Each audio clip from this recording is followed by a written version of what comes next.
तो आज की जो हमारी चर्चा है वो है फ्यूचर्स ट्रेडिंग पर।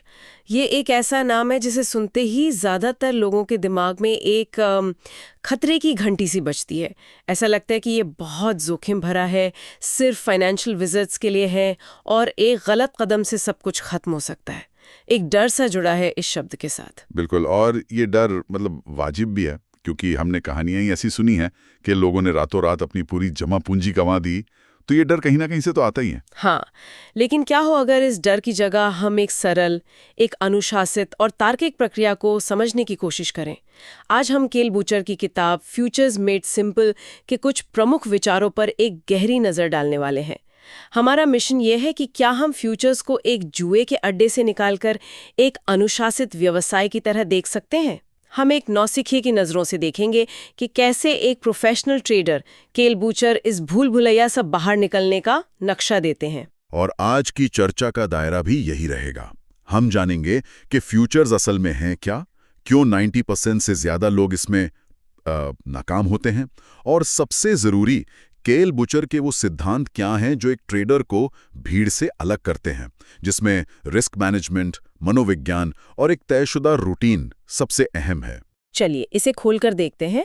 सबसे पहले ये समझना जरूरी है कि ये विचार आ कहाँ से रहा है। केल बुचर कोई थियोरिटिशियन नहीं है। जी नहीं, वो दशकों के अनुभव वाले एक पेशेवर फ्यूचर्स ट्रेडर हैं, और उनका जो मुख्य सिद्धांत है वो सुनने में बहुत ही आसान लगता है। हाँ, और यही बात सबसे आकर्षक है। उनका एक ही वाक्य है जो पूरी किताब का सार है। वो कहते हैं, futures is not hard, people make it hard. यानी फ्यूचर्स मुश्किल नहीं है, लोग इसे मुश्किल बना देते हैं। उनका मानना है कि लोग अक्सर बहुत सारे इंडिकेटर्स और कॉम्प्लेक्स स्ट्रैटेजीज में उलझ जाते हैं। हाँ, और वो सबसे जरूरी चीजों को भूल जाते हैं। ये ऐसा है जैसे आप गाड़ी चलाने की कोशिश कर रही हों और आपके फोन पर 10 अलग अलग जीपीएस ऐप्स एक साथ रास्ते बता रहे हों। आप कहीं नहीं पहुंचेंगी, बस कंफ्यूज होकर रह जाएंगी। तो वो कह रहे हैं कि लोग गलत चीज पर ध्यान दे रहे हैं। वो नए नए चमकदार टूल्स खोज रहे हैं, जबकि असल समस्या कहीं और है। एग्जैक्टली। बुचर के अनुसार असली खेल सिर्फ 2 चीजों का है, जोखिम और अनुशासन, रिस्क और डिसिप्लिन। बाकी सब कुछ बस नॉइज है, डिस्ट्रैक्शंस हैं जो आपको इन कोर प्रिंसिपल से दूर ले जाती हैं। Okay, let's break this down.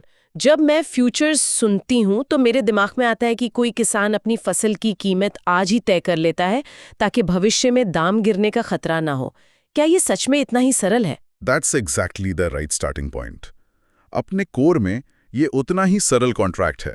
2 पक्षों के बीच एक करार कि भविष्य की किसी तय तारीख पर एक तय चीज को आज की तय कीमत पर खरीदा या बेचा जाएगा, चाहे वो सोना हो, कच्चा तेल हो या निफ्टी इंडेक्स। तो फिर ये इतना विस्फोटक और लोकप्रिय क्यों बन जाता है? अगर ये सिर्फ एक सीधा साधा कॉन्ट्रैक्ट है तो इतना हो-हल्ला क्यों है? खेल बदल जाता है 2 चीजों की वजह से, लीवरेज और लिक्विडिटी। लीवरेज, हाँ। लिक्विडिटी का मतलब है कि खरीदने और बेचने वाले हमेशा मौजूद हैं, तो आप कभी फंसती ही हैं। लेकिन असली खिलाड़ी है लीवरेज। और लीवरेज के बारे में सोर्स में साफ लिखा है कि यह एक 2 तरफा तलवार है।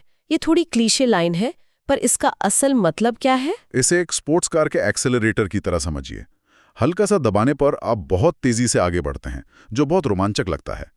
आप 10 लाख की गाड़ी सिर्फ 2 लाख की डाउन पेमेंट पर चला रहे हैं, लेकिन अगर सामने दीवार आ जाए तो टक्कर भी उतनी ही जोरदार होगी। बिल्कुल, जितनी तेजी से आप जा रहे थे, टक्कर भी उतनी जोरदार होगी।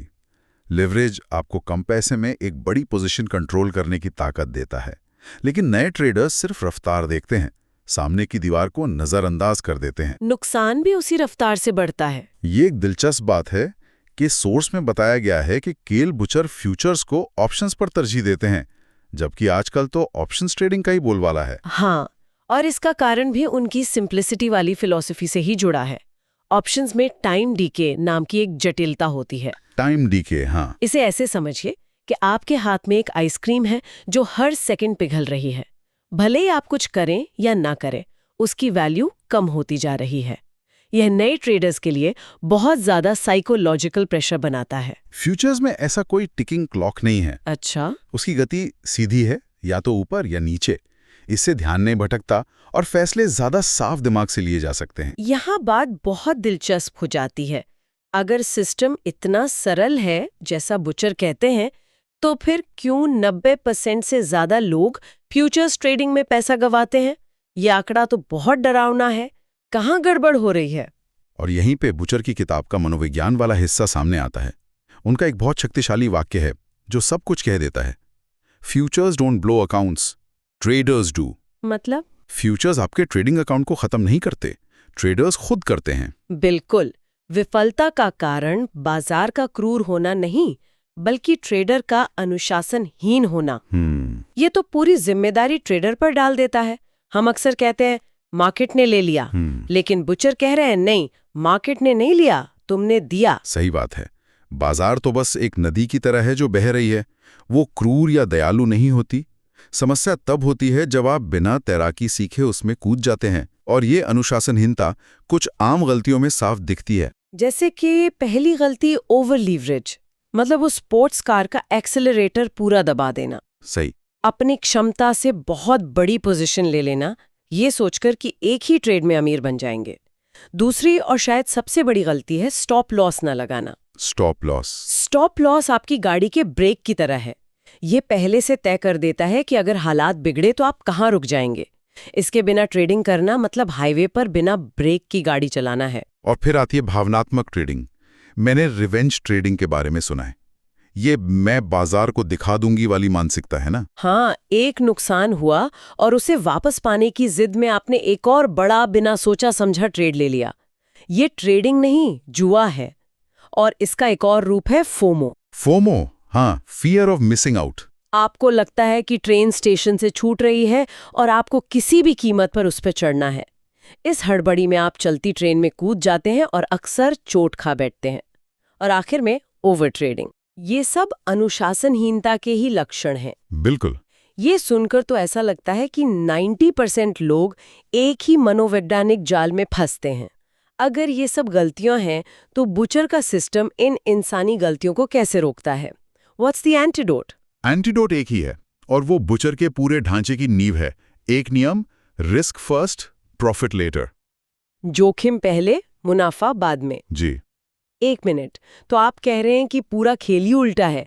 हम सब ट्रेडिंग में ये सोच कर आते हैं कि आज कितना कमाना है, जबकि एक सफल ट्रेडर का पहला सवाल होता है, आज मैं कितना गंवाने के लिए तैयार हूं। Exactly. This completely flips the script. It's not about hunting for profits. It's about protecting your capital at all costs. बिल्कुल। ये सिर्फ एक कहावत नहीं है, ये एक पूरी प्रणाली है, सोचने का एक तरीका है। इसका मतलब है कि किसी भी ट्रेड में घुसने से पहले आपका ध्यान मुनाफे पर नहीं, बल्कि नुकसान पर होता है। और इसके कुछ बहुत ही ठोस नियम हैं। पहला, हर एक ट्रेड पर अपनी कुल पूंजी का एक बहुत छोटा प्रतिशत ही जोखिम में डालना। मान लीजिए 1% या 2%। लेकिन 1% तो बहुत कम लगता है। अगर किसी के पास 1 लाख का अकाउंट है तो वो सिर्फ 1000 रुपए का जोखिम ले रहा है। इससे बड़ा पासा कैसे बनेगा? ये तो बहुत धीमा रास्ता लगता है। और यही मानसिकता 90% लोगों को डुबोती है। ये धीमा रास्ता नहीं है, ये एकमात्र रास्ता है जो आपको गेम में बनाए रखता है। इसका मकसद ये सुनिश्चित करना है कि अगर आपके लगातार 5-6 ट्रेड गलत भी हो जाएं, तब भी आपका अकाउंट सुरक्षित रहे। ट्रेडिंग एक मैराथन है, 100 मीटर की दौड़ नहीं। सही। जो पहियों दौड़ने की कोशिश करते हैं वो पहले किलोमीटर में ही थककर बाहर हो जाते हैं। दूसरा नियम है हमेशा एक तय स्टॉप लॉस रखना। और तीसरा, जो इन दोनों को जोड़ता है, वो है पोजीशन का आकार इस आधार पर तय करना कि आप कितना जोखिम ले रहे हैं। इसका एक मनोवैज्ञानिक फायदा भी तो होता होगा। बहुत बड़ा। जब एक ट्रेडर को पता होता है कि उसका अधिकतम नुकसान 1000 रुपए पर सीमित है, तो डर दिमाग से निकल जाता है। और जब डर नहीं होता तो सोचने की शक्ति बढ़ जाती है। तब वो बाजार को ज्यादा साफ तरीके से देख पाता है। रिस्क मैनेजमेंट आपको शांत रहने की लग्जरी देता है। ठीक है, ये बात समझ में आती है। जोखिम को कंट्रोल कर लिया, डर को कम कर दिया, लेकिन अब ट्रेड कैसे करना है? क्या बुचर कोई रहस्यमय कॉम्प्लिकेटेड स्ट्रैटेजी बताते हैं? बिल्कुल नहीं, और यही उनकी खूबसूरती है। अगर वो ऐसा करते तो अपनी ही सिंप्लिसिटी वाली बात को झुठला देते। उनकी रणनीति भी उतनी ही सरल है जितनी उनकी रिस्क मैनेजमेंट की तकनीक। वो कहते हैं सिंपल प्राइस एक्शन और चार्ट पे बने साफ सुथरे लेवल्स पर ध्यान दो, सपोर्ट और रेजिस्टेंस, बस। रुकिए, अगर रणनीति सिर्फ सिंपल प्राइस एक्शन और साफ लेवल्स है तो फिर पूरी किताब की क्या जरूरत है? ये तो बहुत ही ज्यादा सिंपल लगता है। आपका सवाल बिल्कुल सही है, और यही वो जाल है जिसमें सब फंसते हैं। हम मानते ही नहीं कि कोई चीज़ इतनी सरल हो सकती है। सीक्रेट सॉस रणनीति में नहीं है। The secret sauce is the boring repetitive discipline of following that simple strategy with strict risk management day in and out. Okay, I am trying to picture this. तो मैंने अपना जोखिम मैनेज कर लिया है, मैं स्क्रीन के सामने बैठी हूँ, बाजार ऊपर नीचे हो रहा है। उस पल में एक बुचर स्टाइल ट्रेडर असल में क्या करता है? एक बुचर स्टाइल ट्रेडर कुछ नहीं करता, वो इंतजार करता है। उसने बाजार खोलने से पहले ही अपना होमवर्क कर लिया है। उसे पता है कि आज के लिए महत्वपूर्ण लेवल कौन सा है। मान लीजिए 22,500। उसकी योजना में 3 चीजें साफ लिखी हैं। 1.